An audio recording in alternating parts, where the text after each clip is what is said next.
Bijela flota.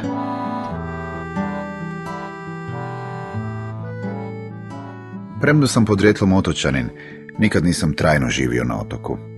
Kao i golemoj većini građana ove zemlje, i meni je iskustvo boravka na otoku vezano većim dijelom uz boravak iz ugode, najčešće, no ne uvijek, ljetni.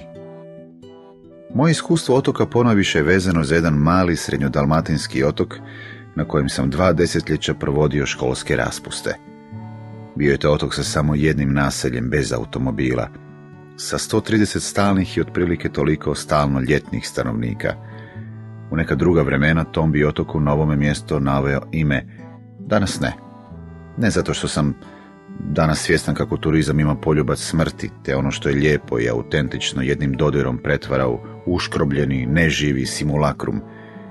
Stoga ću ime tog otoka zatajiti, da ga ni uzgrednim spomenom ne bih neodgovorno upropastio, time što bi ga nehotice preobrazio u ljetni šik.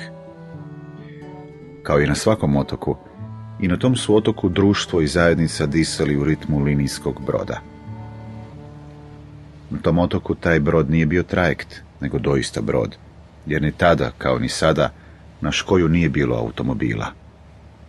Kao i na svakom otoku, mještani su linijski brod nazivali vapor, koristeći lingvistički relikt iz ere parnih strojeva, romanizam u kojem je kroz slojeve etimologije još šištala vodena para. Taj vapor na otok je dolazio 4 puta dnevno.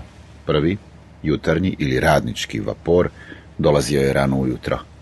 Drugi je vapor stizao u 9:30, treći oko ručka, a četvrti predvečer.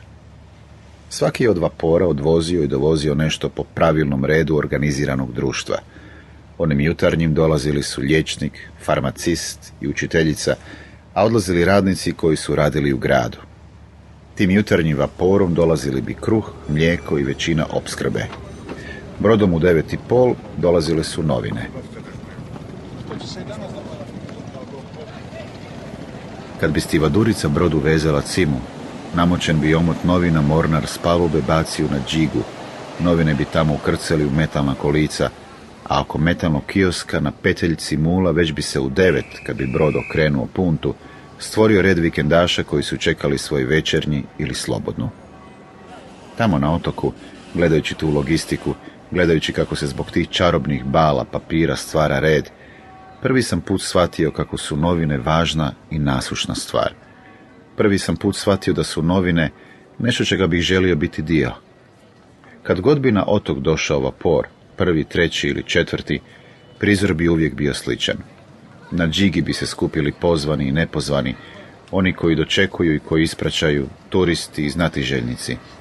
Gledali bi tko pristiže od poznatih i nepoznatih, proučavali rijetke neznane turiste, promatrali tu čudnu transsubstanciju koja se odvijela na mjesnom mulu. Brod bi dovozio stvari, dovozio bi šljunak i pijesak za gradnju, dovozio kupljene veš mašine, police i lampe, cvijeće i ljesove za pogreb. S broda bi se skalavali inspektori i državni činovnici, limena glazba za pogreb, pokatkad političari za kakvu feštu ili presjecanje trake. Niz metalni bok vapora spuštala se životna opskrba idućeg dana. Bakse s kruhom, konzerve, bale sira, vreće soli, cukra i fažola. Brod je iskrcavao stvari, a ukrcavao ljude. Vojnike koji idu na levu, vojni rok. Turiste koji odlaze doma, vikendaše koji putuju s početkom jeseni u Zagreb, Split ili Beograd, studente koji idu na studij, emigrante koji odlaze zavazda, da bi se vratili tek jednog dalekog dana, smiješno odjeveni i s čudnim novim akcentom. Stvari koje dolaze, ljudi koji odlaze, to je otočno stanje. Stanje koje je pulsiralo između 4 dnevnih vapora. Tako mi se negdje tada kao djetetu počelo otkrivati otočno stanje uma, taj osjećaj oko kojeg će književne opuse izgraditi bodulski pisci od Marinkovića i Novaka do Baretića i Anele Borčić. Svi ti književni svjetovi izgrađeni su oko osjećanja insularnosti, svijesti kako je taj komad kopna okružen vodom izmješten od stvarnog života, a da je zbiljski, autentični život negdje drugdje, tamo preko kanala, gdje po noći treperi najbliži grad. Grad koji opet i sam nije ništa drugo nego drugi, ovaj put simbolički otok, i sam daleko od nekog trećeg, stvarnog centra svijeta i života. To je iskustvo inzularnost, osjećaj da je puni život nešto nedohvatljivo, odgođeno, nešto čega nas uvijek dijeli još jedan kanal.